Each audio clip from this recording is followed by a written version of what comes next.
साईं की बात। बच्चे, मैं तेरी झोली में ना बहुत सारी ढेर सारी खुशियाँ डाल दूंगा, भर दूंगा मेरे बच्चे। तेरी झोली खुशियों से भर दूंगा। तुम जब भी मेरे आगे पूजा पाठ करते हो, मेरी आराधना करते हो, उस वक्त तुम मेरे आगे झोली फैलाते हो ना कि बाबा इस खाली झोली को भर दो।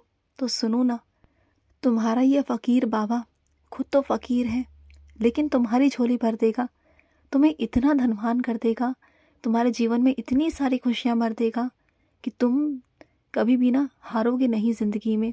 तुम्हारे पास कभी किसी चीज़ की कोई कमी नहीं रहेगी। खुशियाँ ही खुशियाँ होंगी तुम्हारे चारों तरफ।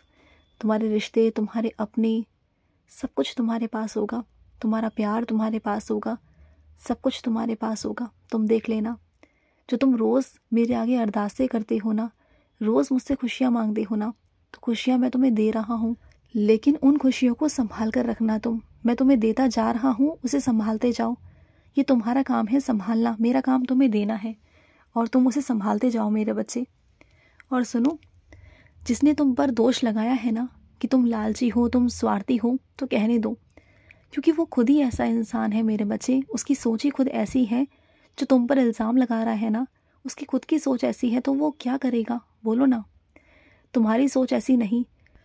कोई इंसान अगर तुम्हें भला बुरा कह रहा है ना, तो हमेशा याद रखना कि वो शब्द तुम्हारे लिए नहीं है, वो तुम्हारे चरित्र पर नहीं है, वो उसकी खुद की सोच है। अगर कोई इंसान तुम्हारे बारे में इतना गलत सलत कह रहा है ना, तो बल्कि ये मत सोचो कि तुम्हारे ऊपर कोई बात आ रही है या तुमसे वो कुछ कह रहा है। उस वक्त गुस्सा मत करो, बल्कि उस इंसान के ऊपर तरस करो, दया करो, दया का भाव दिखाओ कि उसकी सोच कैसी है। उसकी सोच ही ऐसी है, उसके अंदर ये सब भरा हुआ है। ये सब नकारात्मक चीज़ें अगर इस तरीके से देखना शुरू कर दोगे ना, अपने नज़रिए को बदल लोगे ना, तो कभी भी तुम किसी की भी बातों पर ना गौर नहीं करोगे, कभी भी किसी की बातों को अपने ऊपर नहीं लोगे, और ना बात अगर अपने ऊपर लोगे तो दुखी और परेशान भी नहीं होगे, है ना। अगर कोई इंसान तुमसे कुछ भी कह रहा है ना, तो ध्यान रखना, आगे से ध्यान रखना कि वो इंसान अपनी सोच तुम्हें बयां कर रहा है, और उसकी सोच पर तुम्हें दया करना चाहिए, ना कि उन शब्दों को अपने ऊपर लेना चाहिए। और सुनो, अपने लिए प्रार्थना तो हर कोई करता है मेरे बच्चे, हर कोई करता है। अगर किसी और के लिए प्रार्थना करते हो ना, तो उसमें मुझे बहुत खुशी मिलती है। अगर तुम अपना 10 मिनट की पूजा पाठ करते हो, अगर उसमें से 2 मिनट 2 सेकंड भी किसी और इंसान के लिए प्रार्थना करते हो ना, तो मुझे बहुत खुशी मिलती है। ऐसे बच्चों को ना मैं दुगना तिगना आशीर्वाद देता हूँ। एक तो उनके लिए जिनके लिए वो आशीर्वाद मांग रहे हैं, और एक उनके खुद के लिए, क्योंकि मेरे बच्चों को ना मैं बहुत प्यार करता हूँ। ऐसे बच्चे मुझे बहुत प्रिय हैं, जो अपने से पहले दूसरों के बारे में सोचते हैं, हमेशा स्वार्थी नहीं होते मेरे बच्चे। मेरे बच्चे बहुत प्यारे होते हैं, बहुत प्यारे। देखो, इस बार नहीं मेरे बच्चे, नहीं, इस बार नहीं। इस बार ना मैं तुम्हें झुकने या गिरने नहीं दूंगा, ना ही माफ़ी मांगने दूंगा।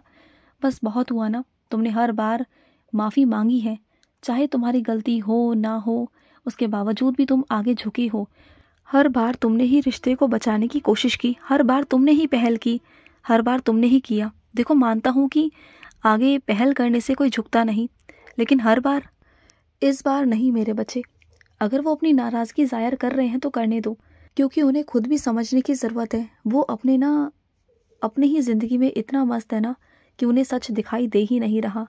जो सच उन्हें तुम दिखाना चाह रहे हो ना, वो सच वो देखना चाहते नहीं हैं, तो जाने दो ना।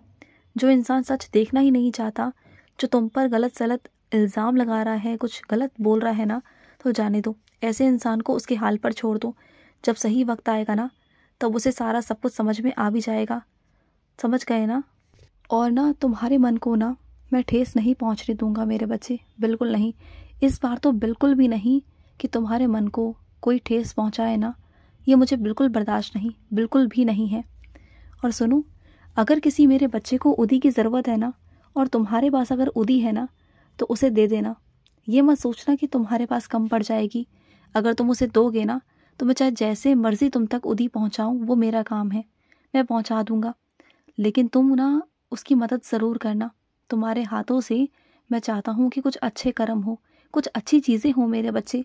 तुम्हारे माध्यम से किसी मेरे बच्चे के अंदर मेरे लिए विश्वास जागृत होगा, तो सोचो ना, तुम कितनी बड़ी सेवा कर रहे हो। घर बैठे बैठे तुम जो सेवा कर रहे हो ना, वो बहुत बड़ी सेवा है, जो हर कोई नहीं कर सकता। कोई इंसान तुमसे उम्मीद रखकर बैठा है कि तुम उसकी तरफ बोलोगे, लेकिन तुम ना सच ही कहना, चाहे कोई कितना भी तुम्हारा अपना क्यों ना हो। लेकिन अगर वो झूठ बोल रहा है, गलत कर रहा है ना, तो उसे तुम रोको टोको, लेकिन सच कहो। चाहे सामने वाला इंसान तुम्हारा अपना नहीं, लेकिन वो अगर सही है, अपने जीवन में सच बोल रहा है ना, तो उसका साथ देना।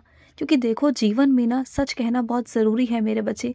क्योंकि अगर तुम उसे झूठा ठहरा भी दोगे ना, आज नहीं तो कल उसके अंदर से जो तुम्हारे लिए चीज़ें निकलेंगी ना, तो फिर वो तुम्हें भुगतनी पड़ेंगी। मैं नहीं चाहता कि जो गलतियाँ तुमने की ही नहीं, उसका तुम भुगतान करो, चीज़ों का तुम भुगतान करो, दंड भोगो। तुम्हारा भी उसमें योगदान हो जाएगा मेरे बच्चे, चाहते ना चाहते, चाहे तुमने गलती की हो या ना की हो।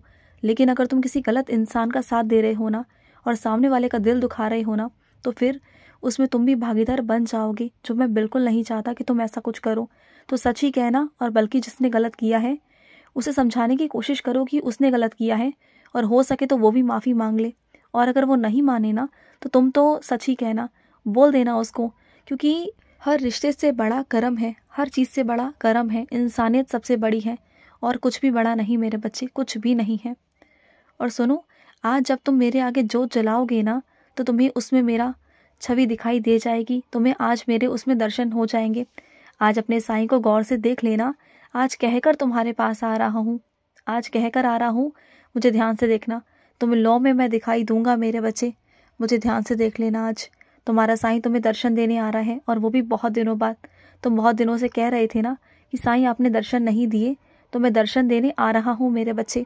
और सुनो, जब तुम मेरा व्रत रखते हो ना, तो व्रत रखते में बहुत सारी चीज़ें ऐसी हो जाती हैं तुमसे, जाने अनजाने, तो उसके लिए परेशान मत हुआ करो। और कुछ चीज़ें ऐसी भी होती हैं जहाँ तुम्हारे घर वाले नहीं मानते, जो चीज़ों को लाने में घर नहीं मानते हैं, और तुम्हारा व्रत होता है, और तुम परेशान हो जाते हो कि मैं क्या करूँ, कैसे रोकूँ इन्हें। तो जाने दो ना, उनके कर्म उनके साथ और तुम्हारे कर्म तुम्हारे साथ। तुम तो पूरी श्रद्धा से मेरे व्रत रख रहे हो ना, तुम तो हर चीज़ वही कर रहे हो जो तुम करना चाहते हो, जो मेरे नियम कानून हैं वही कर रहे हो ना। और अगर सामने वाला कुछ चीज़ें ऐसी कर रहा है कि वो गलत है, तो वो उसके साथ है, तुम्हारे साथ नहीं है। तो उन चीज़ों को लेकर अपने मन में वहम मत करो कि साईं मेरा व्रत स्वीकार करेंगे या नहीं करेंगे। करूँगा मेरे बच्चे, ज़रूर करूँगा, क्योंकि तुमने दिल से रखा है।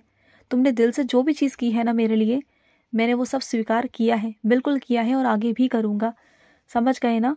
और सुनो, तुम्हारे घर में कुछ पुराने बर्तन रखे हुए हैं, जो पुराने तो नहीं लेकिन हाँ नए जैसे ही हैं, तुमने अंदर रखे हुए हैं। अगर तुम उनका इस्तेमाल नहीं कर रहे हो, तो उन्हें या तो किसी को दे दो या उन्हें बेच दो मेरे बच्चे, क्योंकि वो रखे रखे खराब हो रहे हैं, जंग खा रहे हैं। ना वो तुम्हारे काम के रहेंगे, ना किसी और के काम के रहेंगे। या फिर उन्हें निकाल कर साफ करके अच्छे से रखो ना। तुम्हारे घर में हर चीज़ दो दो है, तो इतना सारा तुमने क्यों इकट्ठा कर रखा है जिसका इस्तेमाल ही नहीं हो रहा।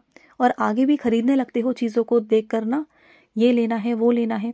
पहले जो चीज़ें हैं घर में उनका इस्तेमाल करो, बाद में जाकर वो चीज़ें खरीदना। अभी वो चीज़ें मत खरीदो जिनकी ज़रूरत ही नहीं है ना। उन चीज़ों में फालतू पैसे खर्च मत करो, हर चीज़ों में खर्चा मत किया करो। पैसे अगर होते हैं ना, तो उन्हें ऐसी जगह पर डाल दिया करो जहाँ से तुम्हें निकालना ना पड़े। क्योंकि तुम ऐसी जगह पर पैसे डालते हो कि वहाँ से तुम्हें आसानी से वो पैसे मिल जाते हैं। किसी ऐसी जगह पर निवेश करो जहाँ से पैसे निकलना मुश्किल हो जाए, जो कम से कम तुम्हारे भविष्य के लिए काम तो आए। और तुम्हारे घर में कुछ ऐसे लोग हैं जिनकी नज़र हमेशा तुम्हारे पैसों पर होती है। पैसे दिखे नहीं कि तुमसे मांग लेते हैं, तो उन्हें भी मत बताया करो। चीज़ों को थोड़ा छुपाना सीखो। मैं ये नहीं कह रहा कि झूठ बोलो, लेकिन थोड़ी बहुत चीज़ें समझो, समझदारी वाली चीज़ें अपने अंदर लाओ। तुम्हारे अंदर ना बहुत बचपना है, बहुत नादानी है। थोड़े अपने आप को ना समझदार बनाओ तुम। अगर तुम अपने लिए सोच रहे हो ना, तो इसमें कोई बुराई नहीं, वो तुम स्वार्थी नहीं हो। स्वार्थी वो होता है जो दूसरे का नुकसान करे और अपना अच्छा करे। अगर तुम अपना अच्छा करना चाह रहे हो, अपनी मेहनत से कमा रहे हो, अपना तुम कर रहे हो ना, तो इसमें कोई बुराई नहीं। तुम अपने लिए सोच सकते हो। खुश रहो। आज का मध्याह्न साई संदेश समाप्त हुआ।